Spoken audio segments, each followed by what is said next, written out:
So as I was finishing the video, the Hasbro Pulse team decided to release the last tier, which is Damon Hellstrom. But at this point, all my thoughts about this project remain the same. There might be some inconsistencies for what I have already said, but there it is. The last tier has been revealed. So I'm keeping the video as it is, and I hope you like it. Hey there guys, and welcome back to another episode of Alan's Collection. Today I'm going to do something different, something new. This is going to be a video podcast, and it's obviously, as you can see, it's going to be about what people have been talking about in the collecting world. The Hell Charger that will be sent to hell, because at this point we all are going to say farewell to the Engine of Vengeance, because at the time of this recording the backers have been dropping consistently. There are about 4,800 backers, and it is obvious it is not going to be funded. But on this occasion I want to share my thoughts. I want to make a balanced set of ideas and criteria, to be objective and to lay out the positive and negative issues and thoughts about this project. Join me in this newly video podcast.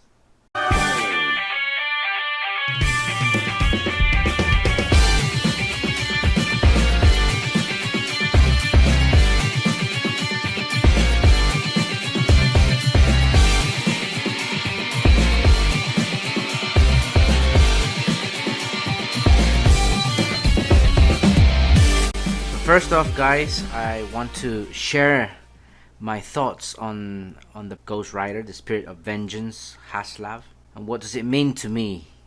For starters, the character, Ghost Rider, the character is different than regular heroes from Marvel.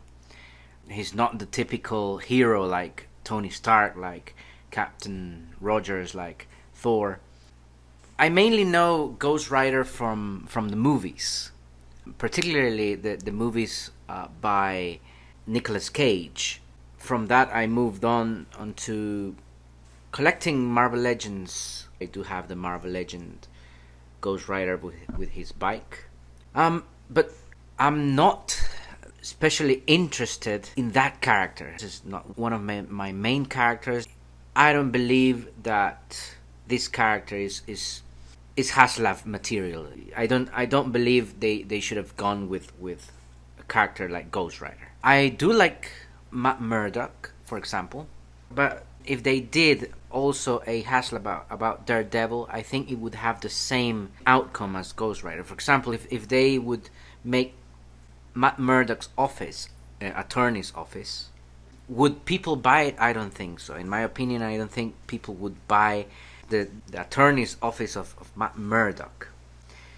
People would buy the single character, but I don't think it's Ghost Rider is a Haslab material. Like, for example, Giant Man. I wouldn't care if Giant Man would cost $400. I would buy Giant Man or a Frost Giant or Stature, but not Ghost Rider. I don't think it's my money's worth. So I think they went on a very risky campaign with the Ghost Rider, and I believe not many people are interested in that character, and I include myself. To furthermore my point, what if I had unlimited money? Would I still buy the Ghost Rider Haslab? No, because in my collection I have, for example, Star Wars. Instead of putting my money into this Haslab, I would buy more stormtroopers to flank Darth Vader. I would buy all of the characters from Dragon Ball that I still am missing. In NECA, for example, I would try to army build in more Mausers.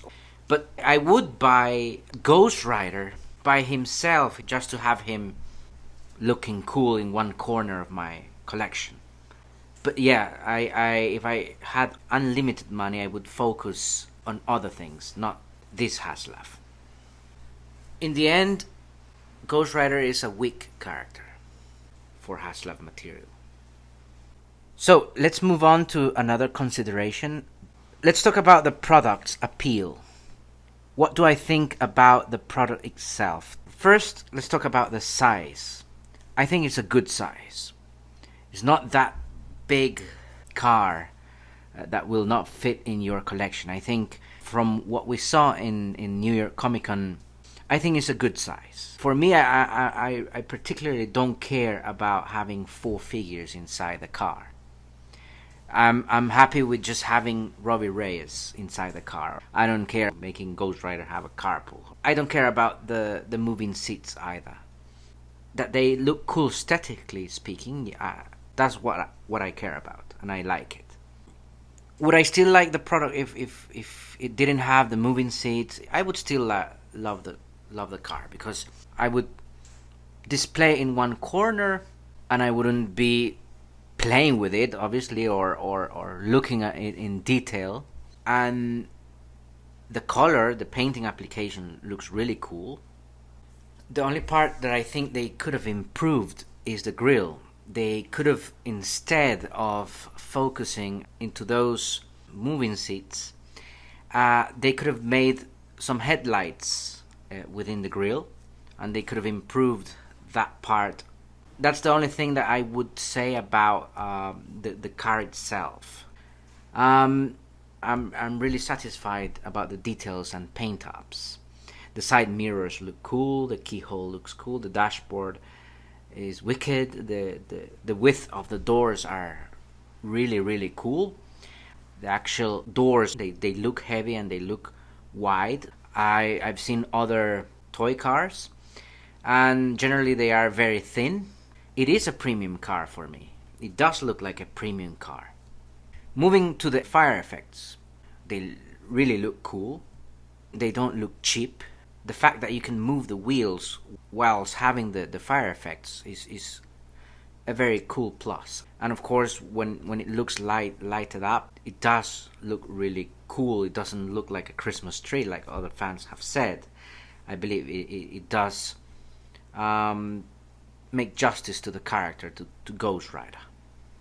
So in summary, I do think it's a very cool car. I like the details. I really like the proportion of the car. I do like the fire effects. They look absolutely cool. I love as well the painting application, the black painting application. All of the features in general I do love from the car. Speaking about the figure of Ghost Rider, I do like it. I know that they have used Longshot's arms for this figure. I really don't care. I mainly concentrate about the character. I do like the head sculpt is what I like the most about this figure. The fact that it brings 2 fire effects. Now I would like to talk about how the Haslab team has managed this campaign. We know that they introduced the early bird for the first time for a Marvel Haslab, of course, but it seems it didn't work. Then they introduced the second tier, which was Mephisto, and you would get Mephisto if you got to 12,000 backers. And then it seemed that strategy was not working, didn't work, although the character is widely known and has its own fan base. It wasn't enough to get fans excited. And then suddenly they went with an X-Men character, Madeline Pryor. They put it in the middle of the other tiers with 10,000 backers. Probably their strategy was, let's get a strong character to push the Spirit of Vengeance car. No pun intended. Although Madeline Pryor is one of the grails, I would say, for X-Men fans. People will not pay $350 for a 6-inch figure. So, in my opinion, it only further shows that this project was weak from the start.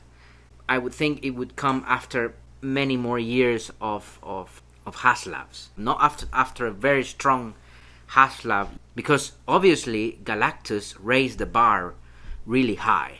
So at this point, I don't think they're going to announce the next tier.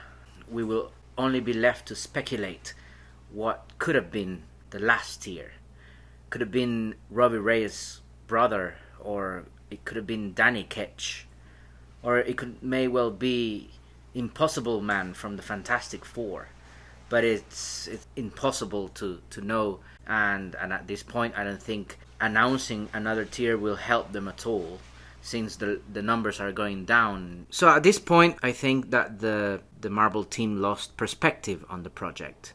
They forgot that the main attraction is supposed to be the car itself, and it would be like me backing Galactus just because of the heralds. If it were just the heralds, I wouldn't have bought them. Silver Surfer, Morg, or Firelord. Firelord, I got it after the project because of Galactus and not in spite of him. The Sentinel is the same principle. We all, especially X-Men fans, got the Sentinel because of what it means in their collection, what it means in the X-Men universe. It's a shame. It's a shame because as I said before, the product itself is really, really cool. It's just the strategy, the problem. Now I want to talk about the tiers in a vacuum. Because it's only right to be objective about what I think about the tiers. So first off, let's talk about the defunct civilian Robbie Reyes figure. And I think it looked really awesome. Although, of course, we're getting the head and the hoodie. We are going to lose the pants, the grey pants. And it's a shame because they really look cool, and it would have been a different figure in the collection. Mephisto, I think it's a great figure. I like the sculpting, I like the cape, I like the hair sculpt as well. It's really, really cool. It looks really menacing. I know some fans have criticized the boots, and I really don't care about how the boots look. Some fans thought that he wouldn't bring interchangeable hands. Well, he does bring interchangeable hands. So overall, the figure, it looks really awesome. The other tier is, of course, Madeline Pryor, a beloved X-Men character. When fans saw the first render and they saw images of the figure, there is one particular thing fans got disappointed about. So if you look closely, the figure is 90% comic accurate. The boots are comic accurate. Her cape is comic accurate. Her bikini bottom is comic accurate. Her head sculpt is comic accurate. But there's one thing that is not comic accurate, and that is her reversed cleavage, because obviously fans wanted to see the character as it originally was shown in the comics from the 80s. So you see why fans dislike this figure, and this is the moment that you can start seeing a big drop in numbers. So for me, the tiers are a strong point in the campaign, in spite of the reversed cleavage situation, but they surely are something good, something really positive about the campaign. So I would like to talk about the amount of backers that they are asking for this project. And in comparison to other projects from the same Marvel team, we had Galactus last year that required 14,000 backers, and 2 years ago the Sentinel required 6,000 backers. The Haslab team are requiring 9,000 backers for the Hell Charger. To be fair, since we don't have all the information required to see whether they are right or wrong in this number, I cannot say that this is a high number or this is a low number, if 9,000 backers is the honest and correct number. If that were the case, then obviously that's what they need, 9,000 backers. But we also cannot say with certainty if they need half of that, 4,500 to cover their costs. We simply don't have the information to know how much they need to break even. So as a matter of pure fact, I don't think anyone outside Hasbro can objectively say that 9,000 minimum backers is fair. So I'll try to explain it this way. Let's imagine that they are going to only need one mold, and that mold costs $9,000. So there are several ways that you can break even. You can sell to 9,000 people for $1, or you can sell to 4,500 people for $2, or you can sell it to one person for $9,000 to break even. So what is the real number that of backers needed to fund that project? Only the Hasbro team knows. We will never know, because obviously we don't have access to that information. So in the end, I'm only left with my subjective perception. I believe that 9,000 backers is too much. And we can also compare to another project from Mattel, the Grayskull Castle that is already funded at 5,000 backers, which was the minimum requirement to fund the project. So we have a very popular set already backed and with a less minimum requirement against Ghost Rider, who's not as popular as Masters of the Universe. It would have made more sense if you introduce a not so popular character to the Haslab project and require less people to fund it. They should have required only 4,000, 5,000 backers. By this time, they would have already funded the project, and probably we would have gotten Madeline Pryor. She would have needed 6,000 backers to get her. So it would have built momentum as well, and things would go differently right now. So guys, now we're at the core of this project. The pricing is the most contentious part of the Hell Charger. Obviously, people have been comparing the Hell Charger with the Sentinel because they are the same price. They have been saying that they don't have the same value, and I agree with those fans, because for me the Sentinel has more costs put into it. For starters, the Sentinel is bigger, it's larger, and also it has more engineering within the figure. For me, the Hell Charger is quite simple, but the Sentinel has articulation, has movable fingers, knees, the painting has different tones, whereas the Hell Charger is plain black. So obviously there is a very different value between those two. Continuing with pricing, some fans have obviously compared the Hell Charger with the His Tank, and both have been presented within few months of each other. If you saw the campaign and the outcome for His Tank, it was rapidly and very successfully backed. And obviously it was $50 less than the Hell Charger.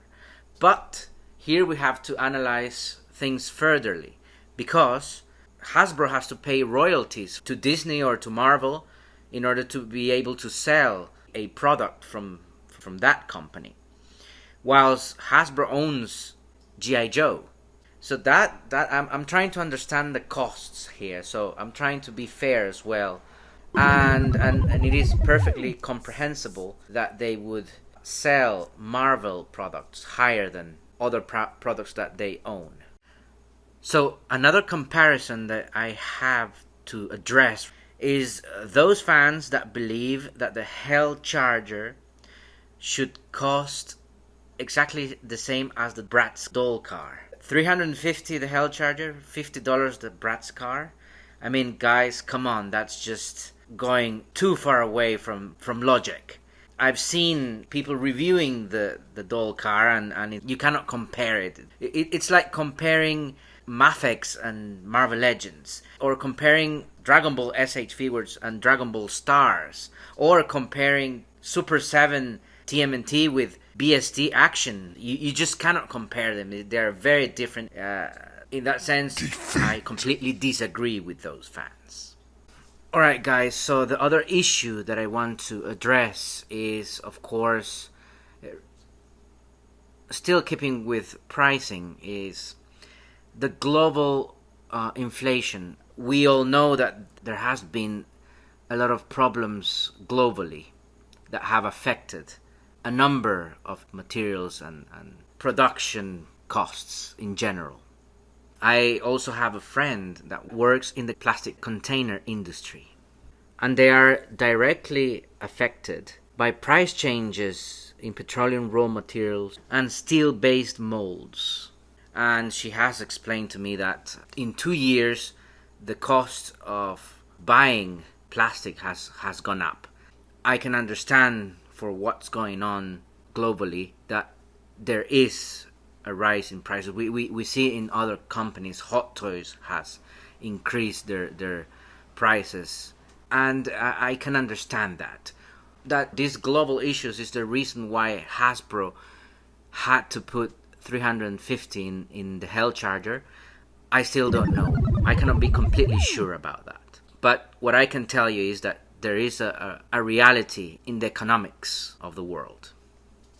Alright guys, what my friend told me is perfectly reasonable. The price of the doll car, the Bratz car, is $50. That's a fact.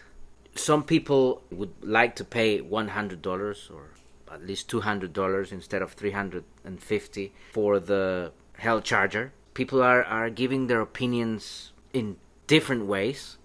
So it's just a lot of people guessing, speculating. And what I can conclude from this is that no one really knows if the price is the right one. No one really knows because obviously no one really has access to Hasbro's costs. I cannot say whether it's a fair price or it's an unfair price. But at this point, obviously, the project is not going to be successful. So, 0 points. No points for Hasbro, no points for the fans. There's just simply no way of knowing. Alright guys, no company works for free. There's no such thing as a free lunch. Hasbro has to make a profit out of this project. Hasbro has to answer to their shareholders. And if the costs are real, the only way that fans would be pleased if Hasbro would lower the price. If Hasbro would sacrifice some of their profit, give the fans the opportunity to get this Hell Charger at a better price. Obviously, shareholders want their profit.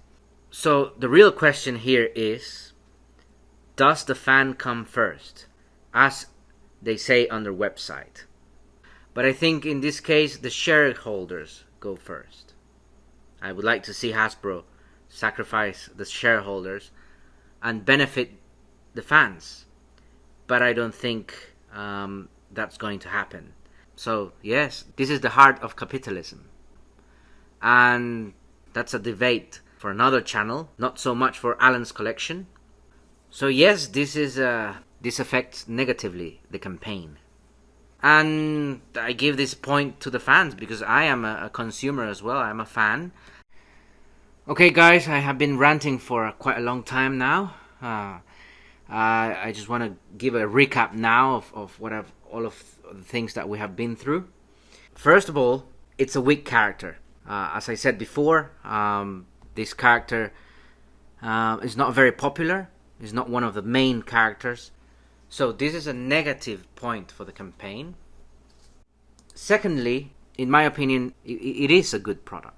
The size is good. The features, I really like them. So it's a very, very good product. So this is a positive point for the campaign. Thirdly, I believe there were too many backers required. 9,000 is too many, just too many. Should have been less. So this is a negative for the campaign. I really don't like this. Fourth, with pricing, everyone has an issue. Everyone has an opinion on pricing. I don't have the information. I don't know the real costs of this project. So for me, there's simply no points in here. There's 0 points. Fifth, the profit margin. As I said before, shareholders come first. The fund comes last. So that's a very negative part on Hasbro. So having said all that, I am not going to back this project. Initially, I was really excited about this project. I really wish well to the Hasbro team. I hope they do really learn from this project. So thank you very much, guys, for listening. Do not forget to subscribe, give a like, give a comment. I'll see you next on Alan's Collection.